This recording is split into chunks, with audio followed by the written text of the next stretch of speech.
박영수 씨는 70세가 되던 해 놀라운 일을 해냈다. 그는 20대 청년들과 함께 풀 마라톤을 완주했다. 더 놀라운 건 그가 운동을 시작한 나이였다. 바로 65세였다. 5년 전까지만 해도 그는 계단 2층만 올라가도 숨이 차던 평범한 회사원이었다. 혈압약 3알, 당뇨약 2알, 콜레스테롤 약 1알을 매일 삼키며 살았다. 그런 그가 어떻게 변했을까? 이야기는 5년 전 어느 화요일 아침부터 시작된다. 박 씨는 평소처럼 약을 먹으려다 문득 의문이 들었다. 이 약들을 언제까지 먹어야 할까? 약통을 보니 벌써 8개나 됐다. 아내는 영양제까지 챙겨주려 했지만 그는 다른 길을 선택했다. 약 대신 운동화를 신기로 한 것이다. 처음엔 집 앞 공원을 천천히 걷는 것부터 시작했다. 10분도 못 가서 벤치에 주저앉았다. 숨이 차고 다리가 후들거렸다. 하지만 포기하지 않았다. 매일 조금씩 거리를 늘려갔다. 3개월 후엔 30분을 걸을 수 있게 됐다. 6개월 후엔 가벼운 조깅을 시작했다. 1년 후엔 헬스장에 등록해 근력 운동을 배웠다. 가장 큰 변화는 약물 복용량이었다. 혈압약이 3알에서 1알로 줄었다. 당뇨 수치도 정상 범위로 돌아왔다. 의사는 놀라며 물었다. 뭔가 특별한 치료를 받았느냐고. 박 씨는 웃으며 대답했다.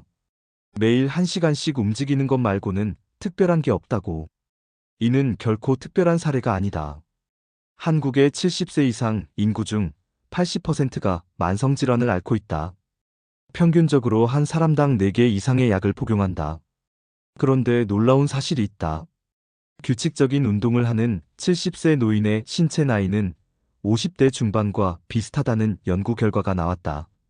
반대로 운동을 전혀 하지 않는 50대의 신체 나이는 70대와 다르지 않다. 이 차이는 어디서 올까? 근육량에서 답을 찾을 수 있다. 인간은 30세부터 매년 근육량의 1%씩을 잃는다. 60세가 되면 20대 때보다 30%의 근육을 잃게 된다. 하지만 근력 운동을 꾸준히 하면 이 속도를 절반으로 줄일 수 있다. 심지어 70대에 운동을 시작해도 근육량을 늘릴 수 있다. 일본 오키나와에 사는 95세 할머니 타나카 치요코 씨의 하루를 보자.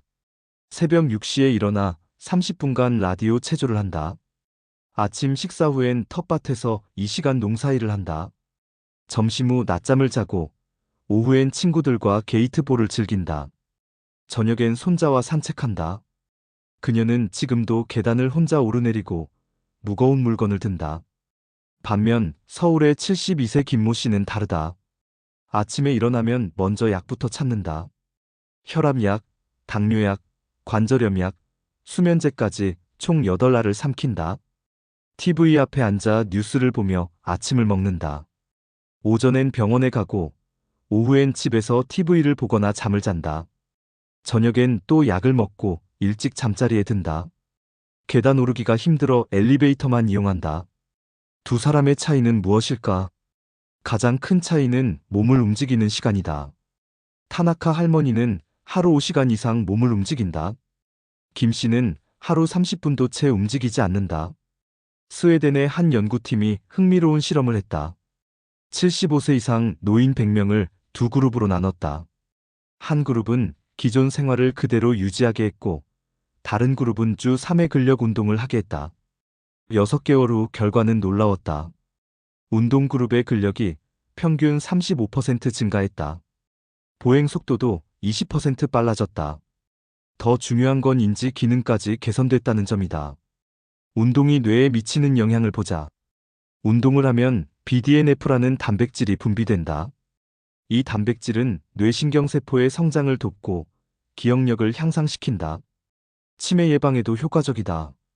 실제로 규칙적인 운동을 하는 70대의 뇌 용적은 운동을 하지 않는 50대와 비슷하다는 연구 결과가 있다.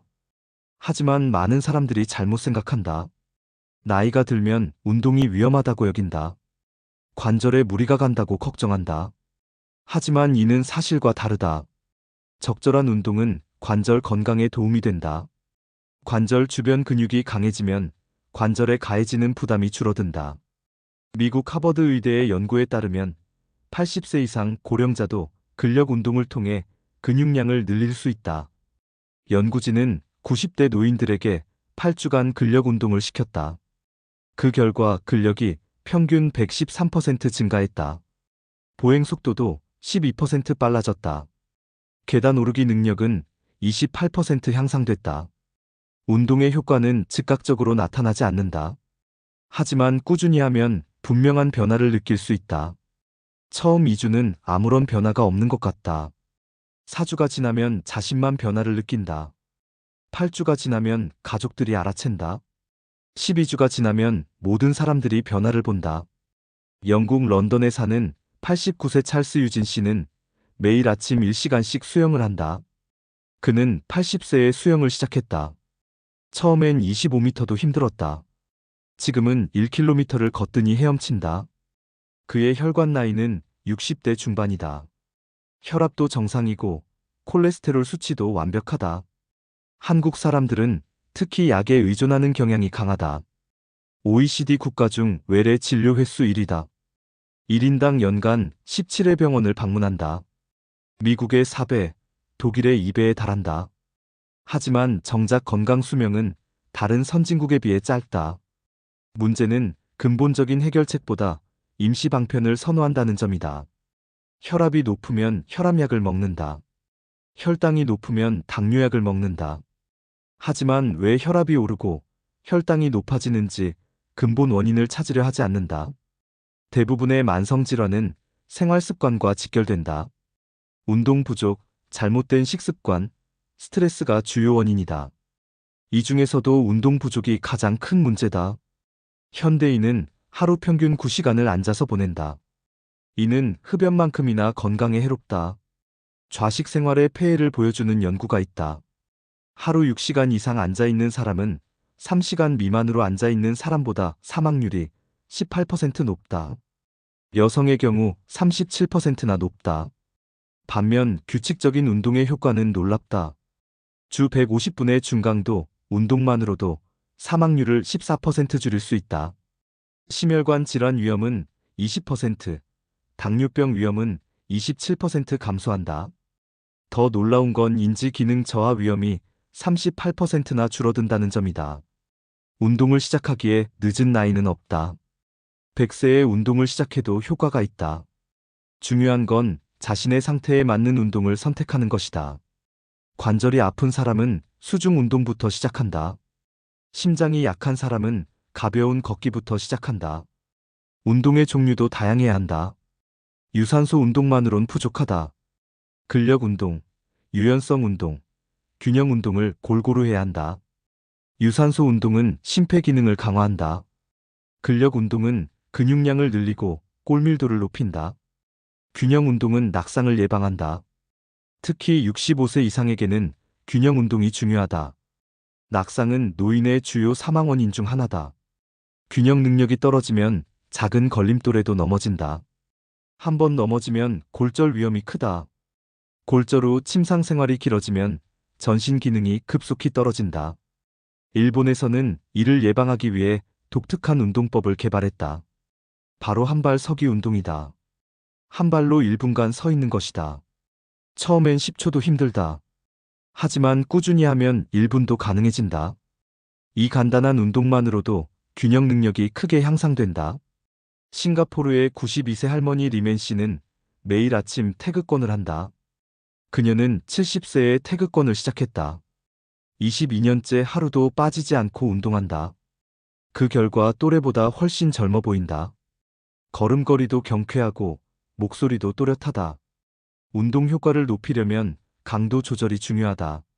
너무 약하면 효과가 없다. 너무 강하면 부상 위험이 있다. 적절한 강도는 운동 중에 대화가 가능한 정도다. 숨이 약간 찰 정도의 강도가 좋다. 근력 운동의 경우 8회에서 12회 반복할 수 있는 무게가 적당하다. 처음엔 가벼운 무게로 시작한다. 동작에 익숙해지면 점차 무게를 늘린다. 주 2-3회가 적당하다. 매일 할 필요는 없다. 근육이 회복할 시간을 줘야 한다. 노르웨이의 한 연구진이 흥미로운 발견을 했다. 85세 이상 고령자 중에서도 운동을 꾸준히 하는 사람들의 텔로미어 길이가 더 길다는 것이다. 텔로미어는 염색체 끝에 있는 DNA 서열로 세포 노화의 지표다. 텔로미어가 길수록 생물학적으로 젊다는 뜻이다. 운동하는 85세 노인의 텔로미어 길이는 운동하지 않는 50대와 비슷했다. 하지만 운동만으론 부족하다. 올바른 영양 섭취도 중요하다. 특히 단백질 섭취에 신경 써야 한다. 나이가 들수록 단백질 필요량이 늘어난다. 근육 합성에 더 많은 단백질이 필요하기 때문이다. 수면의 질도 노화에 큰 영향을 미친다. 깊은 잠을 자는 동안 성장 호르몬이 분비된다. 이 호르몬은 세포 재생과 근육 회복에 중요하다. 하루 7-8시간의 충분한 수면이 필요하다. 독일 프라이부르크 대학교 연구팀이 흥미로운 발견을 했다. 75세 이상 노인 200명을 대상으로 한 연구에서 댄스를 배운 그룹이 일반적인 운동을 한 그룹보다 뇌 기능 향상이 더 컸다. 댄스는 복잡한 동작을 기억하고 음악에 맞춰 몸을 움직여야 하기 때문에 뇌를 더 많이 자극한다. 한국의 78세 박순자 씨는 5년 전부터 라인 댄스를 배우고 있다. 처음에는 동작을 따라하기도 벅찼다. 지금은 복잡한 안무도 척척 소화한다. 그녀의 기억력과 집중력이 눈에 띄게 좋아졌다.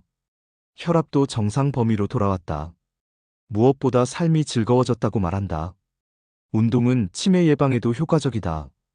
규칙적인 운동을 하면 치매 발병 위험이 40% 감소한다.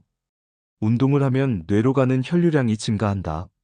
뇌세포에 산소와 영양분이 충분히 공급된다. 핀란드의 한 연구에서는 65세 이상 노인 1,500명을 20년간 추적 관찰했다. 주 2회 이상 운동하는 그룹의 치매 발병률이 60% 낮았다. 특히 근력 운동과 유산소 운동을 함께하는 경우 효과가 더 컸다. 운동이 우울증 치료에 미치는 효과도 입증됐다. 중등도의 우울증 환자에게 16주간 운동 처방을 한 결과 항우울제만큼 효과가 있었다. 부작용도 없고 비용도 적게 든다. 운동이 천연 항우울제 역할을 하는 것이다. 운동을 하면 엔도르핀, 도파민, 세로토닌 등 기분을 좋게 하는 신경전달 물질이 분비된다. 이 물질들이 우울감을 줄이고 행복감을 증가시킨다. 또한 성취감을 느낄 수 있어 자신감도 향상된다. 미국 하버드 의대의 장기 추적 연구에 따르면 65세부터 운동을 시작한 사람들의 기대 수명이 5.4년 연장됐다. 더 중요한 건 건강 수명이 7.2년 늘어났다는 점이다. 단순히 오래 사는 것이 아니라 건강하게 오래 사는 것이다. 이 연구에서 주목할 점은 운동의 종류가 크게 상관없다는 것이다. 걷기, 수영, 자전거 타기, 원예, 댄스 등 어떤 운동이든 꾸준히 하면 효과가 있었다. 중요한 건 강도나 종류보다는 꾸준함이었다. 운동의 효과는 누적적이다. 하루 이틀 하고 말면 의미가 없다. 최소 3개월은 꾸준히 해야 변화를 느낄 수 있다. 6개월이 지나면 확실한 변화를 경험한다. 1년이 지나면 완전히 다른 사람이 된 것 같은 느낌을 받는다. 운동을 습관화하는 데는 평균 66일이 걸린다고 한다. 처음 2달이 가장 중요하다. 이 시기를 넘기면 운동이 자연스러운 일상이 된다. 오히려 운동하지 않으면 무언가 빠진 느낌이 든다. 동기부여를 위해서는 목표 설정이 중요하다. 하지만 너무 큰 목표는 금물이다. 작고 구체적인 목표부터 시작한다. 이번 주에는 3일 운동하기, 다음 주에는 4일 운동하기 식으로 단계적으로 늘려간다. 운동의 경제적 효과도 크다. 규칙적으로 운동하는 사람은 의료비가 30% 적게 든다. 병원 방문 횟수도 줄어든다. 약값도 절약할 수 있다. 운동에 투자하는 비용이 의료비 절약 효과보다 훨씬 작다. 네덜란드의 연구에 따르면 운동을 통한 의료비 절약 효과가 1년에 1인당 300만 원에 달한다. 운동 비용은 연간 50만 원 정도다. 6배의 수익을 거두는 셈이다. 이보다 확실한 투자는 없다. 중국의 태극권 마스터 리웨이 씨는 올해로 96세다. 그는 70년 넘게 태극권을 하고 있다. 매일 새벽 5시에 일어나 이 시간 동안 태극권을 한다. 그의 몸은 60대처럼 유연하다. 혈압도 정상이고 기억력도 또렷하다. 운동은 골다공증 예방에도 도움이 된다. 뼈에 적절한 자극을 주면 골밀도가 증가한다. 특히 근력 운동과 체중 부하 운동이 효과적이다. 걷기, 조깅, 계단 오르기 등이 좋다. 골절은 노인에게 치명적이다. 특히 고관절 골절은 사망률이 높다. 골절 후 1년 내 사망률이 20%에 달한다. 하지만 꾸준한 운동으로 골밀도를 유지하면 골절 위험을 크게 줄일 수 있다. 운동은 혈관 건강에도 좋다. 운동을 하면 혈관이 확장되고 혈류량이 증가한다. 혈관벽도 탄력성이 좋아진다. 동맥경화 진행을 늦출 수 있다. 혈압도 자연스럽게 낮아진다. 규칙적인 유산소 운동은 수축기 혈압을 4-9mmHg, 이완기 혈압을 3-5mmHg 낮춘다. 이는 혈압약 한 알의 효과와 비슷하다. 부작용 없이 자연스럽게 혈압을 조절할 수 있는 것이다. 운동은 당뇨병 관리에도 필수적이다. 근육이 포도당을 소모하면서 혈당이 자연스럽게 낮아진다. 인슐린 감수성도 개선된다. 같은 양의 인슐린으로도 혈당 조절이 더 잘 된다. 운동은 또한 면역력 향상에도 도움이 된다. 적절한 운동은 면역세포의 활동을 활발하게 만든다. 백혈구 수가 증가하고 항체 생산도 늘어난다. 감염에 대한 저항력이 강해진다. 일본의 한 연구에서는 걷기 운동이 면역 기능에 미치는 영향을 조사했다. 65세 이상 노인들에게 12주간 매일 1만 보씩 걷게 했다. 그 결과 감기 걸리는 횟수가 43% 줄었다. 백혈구 수치도 개선됐다. 결국 나이가 든다는 것은 피할 수 없는 자연의 법칙이다. 하지만 어떻게 나이 들어가느냐는 우리의 선택에 달려 있다. 매일의 작은 선택이 쌓여 10년 후, 20년 후의 모습을 결정한다. 오늘 운동화 끈을 묶는 그 작은 행동이 건강한 노년을 만드는 첫걸음이다. 약에 의존하는 삶과 운동으로 건강을 지키는 삶, 그 차이는 바로 지금 시작되는 것이다.